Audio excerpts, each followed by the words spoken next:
In part 3, we have to sketch the graph of y equals to f of x.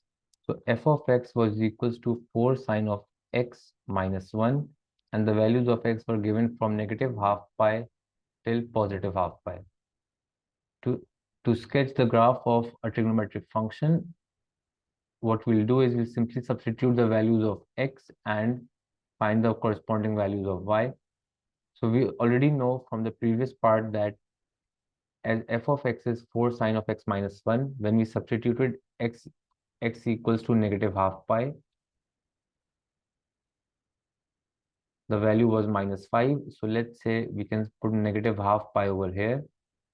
The value was negative 5. So we can write, let's say minus 5 is up here. And substituting positive half pi, we got of the value as positive 3. So 4 minus 1 was 3. So let's say 3 is over here. And let's take another value of x, which is 0. So when we take 0, the value will be minus 1. Now, once we have these points, we can join them to make a sine graph.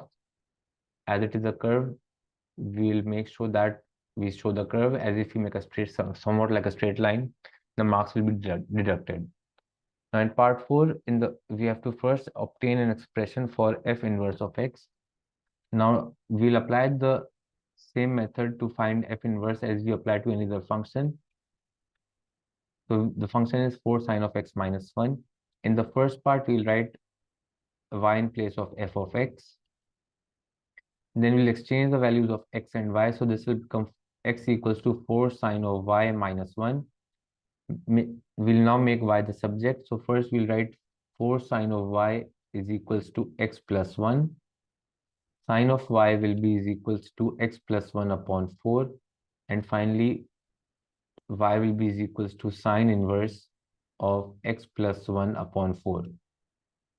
We can write it as f inverse of x is equals to sine inverse of x plus 1 upon 4. We also have to state the domain and range of f inverse. Now we know that the domain of f of x was negative half pi to positive half pi.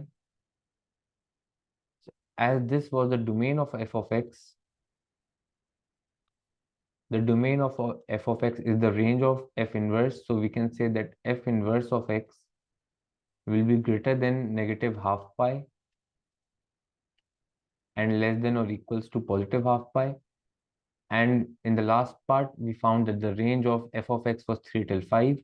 So the domain of f inverse of x will be greater than equals to minus 5 and less than equals to 3. So this is the domain of f inverse of x, and this is the range of f inverse of x.